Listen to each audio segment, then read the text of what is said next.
Hello friends, आप सभी लोगों का भदौरिया क्लासेस में बहुत बहुत स्वागत है। मैं आप लोगों को आर डी शर्मा के सॉल्यूशंस डाल रहा था। तो डिटर्मिनेंट के 5.1 के सॉल्यूशंस पड़े हुए हैं और बेसिक्स ऑफ डिटर्मिनेंट भी पड़ा हुआ है, और मैंने पीछे एक प्रॉपर्टीज़ ऑफ डिटर्मिनेंट भी एक वीडियो डाल रखा है, तो आप पीछे से मेरी वीडियो देख सकते हैं। तो मैं आगे अपना 5.2 के सॉल्यूशंस डालने वाला हूँ। तो उसमें पहला क्वेश्चन है कि एवैल्यूट द फॉलोइंग डिटर्मिनेंट्स। नीचे दिए गए कुछ डिटर्मिनेंट्स हैं, उनको एवैल्यूट करिए। तो मैंने पहले बेसिक्स आपको एक्सपेंड करके जो बताए थे वो मैं बता चुका हूँ कि एक्सपेंड करने के तरीके थे। मैंने कहा R1 से एक्सपेंड कर सकते हैं, R2 से एक्सपेंड कर सकते हैं, R3 से एक्सपेंड कर सकते हैं, कॉलम 1 से भी कर सकते हैं, कॉलम 2 से भी कर सकते हैं और कॉलम 3 से भी कर सकते हैं। ये मैं आपको पीछे मेरे वीडियो पढ़ा है बेसिक्स ऑफ डिटर्मिनेंट, उसमें आप देख सकते हैं। लेकिन मैं यहाँ पे प्रॉपर्टीज़ का भी यूज़ करूँगा। जिसमें प्रॉपर्टी लगेगी उसमें प्रॉपर्टीज़ लगाऊंगा, और अगर प्रॉपर्टी नहीं लगेगी तो एक्सपेंड करके करूँगा। तो इसमें देखो मैं प्रॉपर्टी लगाने वाला हूँ, ध्यान से देखिए। अगर मैं इस डिटर्मिनेंट में से कॉलम 2 में से 2 कॉमन ले लूँ, तो कॉलम 2 में से 2 कॉमन लेने का मतलब होता है उसमें हर एलिमेंट में 2 का डिवाइड करना। अगर मैं कॉलम 2 में सॉरी रो 2 में से तो मैं लिख देता हूँ टेकिंग कॉमन 2 फ्रॉम R2 में से 2 कॉमन ले लूँ तो ऊपर तो जिसमें ऑपरेशन होता है उसमें चेंजेस आते हैं, और जिसमें ऑपरेशन नहीं होता उनमें कोई चेंजेस नहीं आते। तो पहले में कोई ऑपरेशन नहीं हुआ तो पहला ऐसे उतार देंगे। दूसरे में ऑपरेशन क्या हुआ, 2 कॉमन लिया है, तो यहाँ होगा 1, 3 और 5। ये होगा 31, 11 और 38, क्योंकि इसमें कोई चेंजेस नहीं आएंगे। अब ध्यान से देखो, रो 2 को और रो 3 को देखो। रो 2 और रो 3 कैसे हैं, सेम है। और दो दो रो या दो कोई कॉलम सेम हो जाएं तो मैंने प्रॉपर्टी ऑफ डिटरमिनेंट में पढ़ाया है, अगर कोई भी 2 रो या 2 कॉलम सेम हो जाएं तो उस डिटरमिनेंट की वैल्यू कितनी होती है, 0। तो ये 0 हो जाएगा, और 0 हो जाएगा तो उसका आंसर 0 आएगा। तो वही लेके आना था मुझे, ये डिटरमिनेंट का आंसर 0 लाना था, 0 आ गया। ठीक है, अब चलते हैं हम नेक्स्ट क्वेश्चन पे। तो ये पहला क्वेश्चन मेरा हो गया। अब हम नेक्स्ट क्वेश्चन पे चलते हैं डिटरमिनेंट के, इसमें भी देखते हैं क्या क्वेश्चन है। तो हम चलते हैं अपने नेक्स्ट क्वेश्चन को, इसको देखते हैं। देखो इसमें कोई प्रॉपर्टी हमें दिख नहीं रही है ना, माइनस प्लस करके भी कोई दिख नहीं रहा है। तो मैं क्या करूँगा, इसमें एक्सपेंड करूँगा। तो एक्सपेंड बाई R1, रो 1 से इसको एक्सपेंड कर दूँगा। तो रो 1 से एक्सपेंड कर दो तो रो 1 का पहला एलिमेंट ले लो, फिर क्या करो, मैट्रिक्स बनाओ। देखो इस पर क्रॉस बनाऊँगा, ये बचेगा वो लिख देंगे B, F और F और C, ऐसे डिटरमिनेंट बना दो। फिर चलो अगले एलिमेंट पे जाओ। दूसरा एलिमेंट मैंने बताया था ये प्लस होता है, ये माइनस होता है, ये प्लस होता है। मैं पीछे बता चुका हूँ, पीछे वीडियो में। तो देखो ऐसे लेते हैं, मैं एक बार और बता देता हूँ। ये प्लस होता है, फिर माइनस, फिर प्लस, फिर माइनस, फिर प्लस, फिर माइनस, फिर प्लस, फिर माइनस, फिर प्लस। तो अगर मैं दूसरा एलिमेंट लूँगा तो माइनस एक्स्ट्रा लगाना पड़ेगा, तो माइनस के H। फिर मैं ऐसे बनाऊँगा 2/2 की डिटरमिनेंट, और इस पर जाके क्रॉस बना दूँगा। जो एलिमेंट बचे वो लिख दूँगा, सीरियली लिखते, जैसे सीरियल से चल रहा है वैसे ही लिख देंगे। फिर तीसरा एलिमेंट ले लो जी पे जाओ, फिर ऐसे में डिटरमिनेंट बनाओ और जी पे क्रॉस बना दो। जो एलिमेंट क्रॉस बनना वो छोड़ के जो है वो लिख दो। तो H, B, G और F। अब इनको सॉल्व कर लो। तो इसका मल्टीप्लाई इसमें करोगे BC माइनस F² माइनस के H आएगा, HC माइनस के GF, ठीक है, प्लस के HF माइनस के GB। इनको सॉल्व कर लो। तो ABC माइनस के AF² माइनस के H²C minus minus plus plus SGF। इसका भी करोगे तो ये भी आएगा HGF माइनस के G²B। अब इसको सॉल्व कर लो। ABC माइनस के AF² माइनस के H²C। ये देखो ये दोनों प्लस हो जाएंगे, सेम है, तो प्लस 2HGF माइनस के G²B। ये हमारा सॉल्यूशन हो गया दूसरे वाले का। अब चलते हैं हम तीसरे वाले क्वेश्चन पे। तो हम देखते हैं अपना तीसरा क्वेश्चन, थर्ड क्वेश्चन को देखते हैं। देखो इसमें क्वेश्चन में क्या दे रखा है, इस क्वेश्चन में दे रखा है इसको सॉल्व करना है। तो सॉल्व करने के लिए देखो इसमें मुझे दिख रहा है मैं प्रॉपर्टी यूज़ करके इसको इजीली सॉल्व कर सकता हूँ। तो इसमें मैं एक्सपेंड नहीं करूँगा, इसको मैं प्रॉपर्टी यूज़ करके करूँगा। तो ध्यान से देखो, अगर मैं थर्ड कॉलम में से 2 कॉमन ले लूँ तो क्या बनेगा देखना। तो third column taking 2 from C3, तो 2 कॉमन ले लोगे तो कॉमन 2 बाहर आ जाएगा, और क्या होगा, जो है वो वैसे ही रहेंगे। जिनमें ऑपरेशन नहीं हो रहा वो तो सेम रहेंगे। तो 1 और 2 में तो कोई ऑपरेशन नहीं हो रहा, कॉलम 1 कॉलम 2 सेम रहेंगे इसमें, और 2 ले लिया तो 2 का डिवाइड करूँगा तो 1 1 1 हो जाएगा।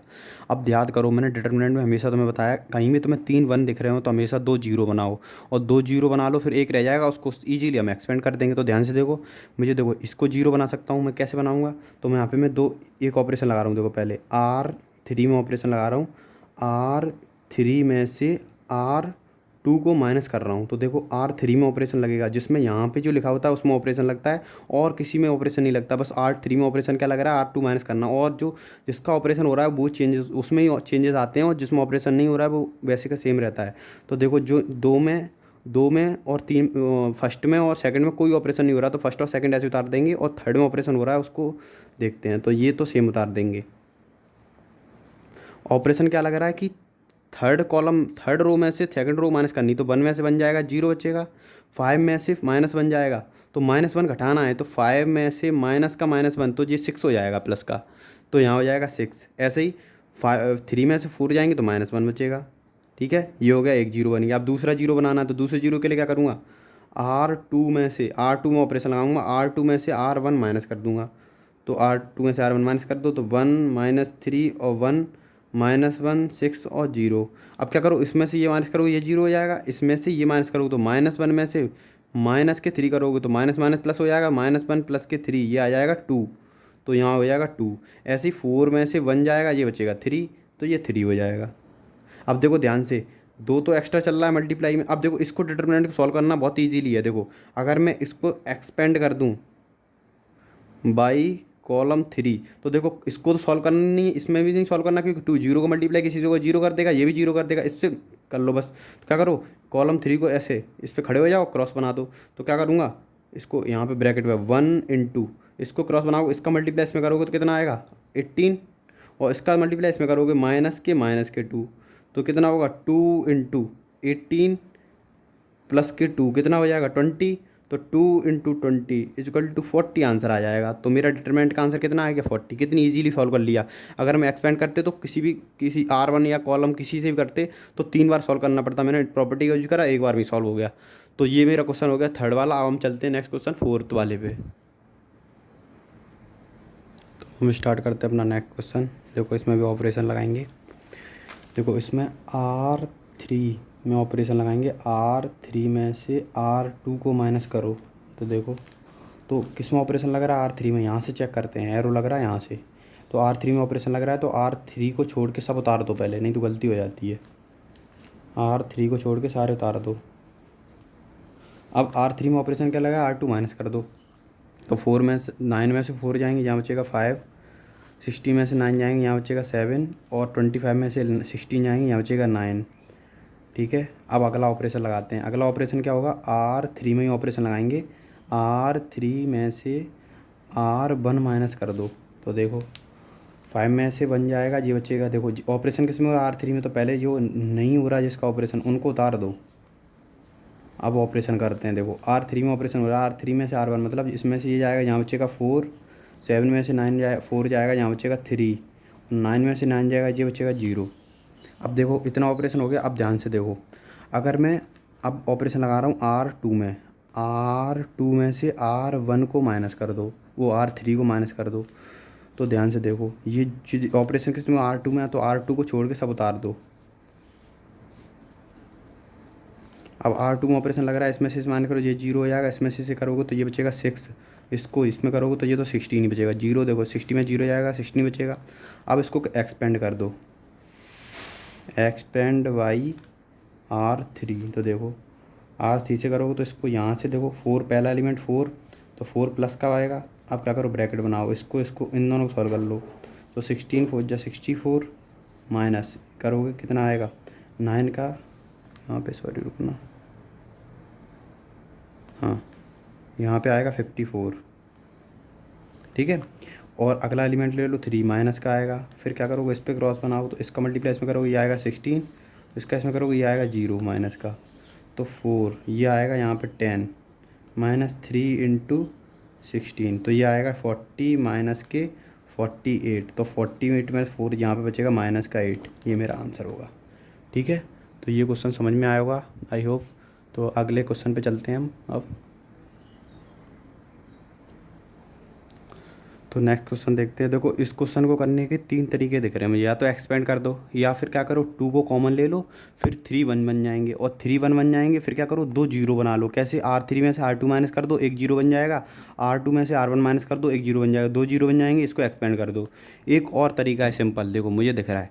मैं क्या करूँ, अगर कॉलम 1 में से taking common 2 from column 1, column में से 1 में से 2 कॉमन ले लो, तो बचेगा क्या 3 2 माइनस 5 माइनस 3 माइनस 1 और 5 2 2 2। अब ध्यान से देखना, आप लोग बताना, अगर इसमें से इसमें देखो इस कॉलम और इस कॉलम में क्या डिफरेंस, सॉरी यहाँ पे 1 बचेगा। इस कॉलम और इस कॉलम C1 और C2 में से क्या क्या डिफरेंस है? यहाँ पे देखो, यहाँ 2 माइनस आ रहा है, यहाँ प्लस है, यहाँ 2 प्लस है, यहाँ माइनस है। तो क्या करूँगा मैं, अगर कॉलम सेकंड में से माइनस 1 का मल्टीप्लाई कर दूँ या माइनस 1 कॉमन ले लूँ, तो टेकिंग कॉमन -1 फ्रॉम कॉलम 2 में से -1 कॉमन ले लो तो क्या बचेगा 2, ये बचेगा 3 1 -5, यहाँ बचेगा 3 1 और -5, क्योंकि कॉमन लेने का मतलब होता है डिवाइड करना है। देखो ये माइनस माइनस प्लस हो जाएगा, ये भी प्लस हो जाएगा, ये माइनस का हो जाएगा 2 2 2। अब ध्यान से देखो, 2 कॉलम बराबर है, मैंने बता दिया 2 कॉलम या 2 कोई भी रो सेम हो जाए तो उसका डिटरमिनेंट का आंसर कितना होता है 0, तो 2 × 0 तो 0 आ जाएगा। कितनी सिंपली मैंने देखो कोई सिर्फ 2 प्रॉपर्टी लगाई है और मैंने सॉल्व कर दिया है। तो एक्सपेंड करने से बढ़िया होता है प्रॉपर्टीज़ का यूज़ करो। अगर उसमें कुछ नहीं लिखा है, अगर जैसे तो कभी कभी तो यही लिख देता है प्रॉपर्टी यूज़ करके करो, अगर नहीं भी लिखा है तो प्रॉपर्टी का यूज़ कर सकते हैं। उसमें लिखे एक्सपेंड करके करिए तो करना होता है, वरना तो हम प्रॉपर्टी का भी यूज़ करके कर सकते हो। तो देखो कितनी सिंपली तरीके से हमने इस डिटरमिनेंट को सॉल्व कर लिया है। तो अब हम चलते हैं अपने नेक्स्ट क्वेश्चन पे।